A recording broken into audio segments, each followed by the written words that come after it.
Imagine you became a prehistoric giant squid and fell into the age of sail. Could you become that era's ultimate nightmare? But something went wrong. You didn't plunge into the deep ocean but crashed hard onto the mudflats of the West Indies in the Caribbean, in the year 1750. The rift in time drained nearly all your strength. Your massive body shrank to less than 3 meters. The more you struggled, the deeper you sank. A cephalopod out of water, your gills quickly failed. Fishermen gathered around.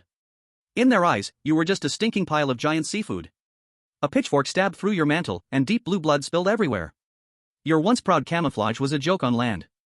Just as you were suffocating, you squeezed your mantle with all your might, spraying the last seawater trapped inside from the journey, and tumbled into a crevice in the reef. A ditch filled with sewage barely saved your life. Just when you thought you'd rot in that stinking ditch, a tiny boy, barely 10, appeared. He clutched a rusty machete, staring at your dying form. But when you changed color to match his hand and gently touched him with a tentacle, he lowered the blade, swallowed hard, and ran off. Soon after, he crept back like a little thief and tossed half a basket of fish guts into the ditch. Soaked in human waste, you survived your first day. In the months that followed, you hid in that dark reef crevice. Every late night, the sound of a stick tapping the reef came from above, a secret signal meant only for you two, and half a basket of fish guts would be dumped into the water. Day after day, that sound etched itself into your ancient genes.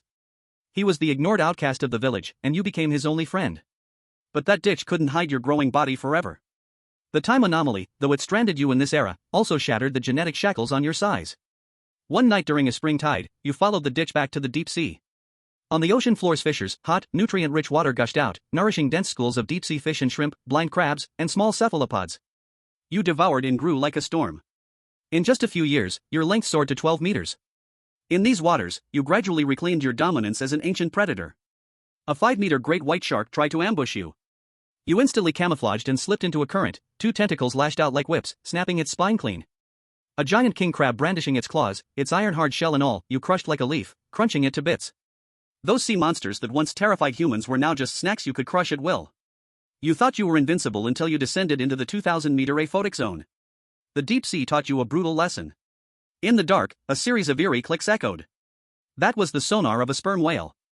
In this lightless abyss, they don't rely on eyes, they see with sound. A single pulse can reach over 200 decibels, stunning a fish from dozens of meters away.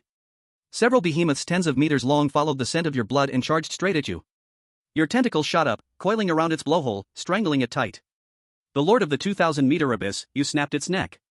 But you won that one only to be overwhelmed and torn by the pod, ripping your muscles apart, slashing your fins. You escaped, battered and wounded. But this narrow escape opened your eyes completely. In this sea, if you're not big enough, not fierce enough, you're just prey. You began to devour relentlessly. Your length broke 20 meters. Your anomalous body's regeneration slowly healed the wounds but couldn't erase the scars of battle. You'd occasionally swim back to the shallows to hear that signal from afar. By then, the frenzy of the age of sail was sweeping the globe. European powers, to plunder sugar and traffic slaves, brought guns and cannons to these primitive islands.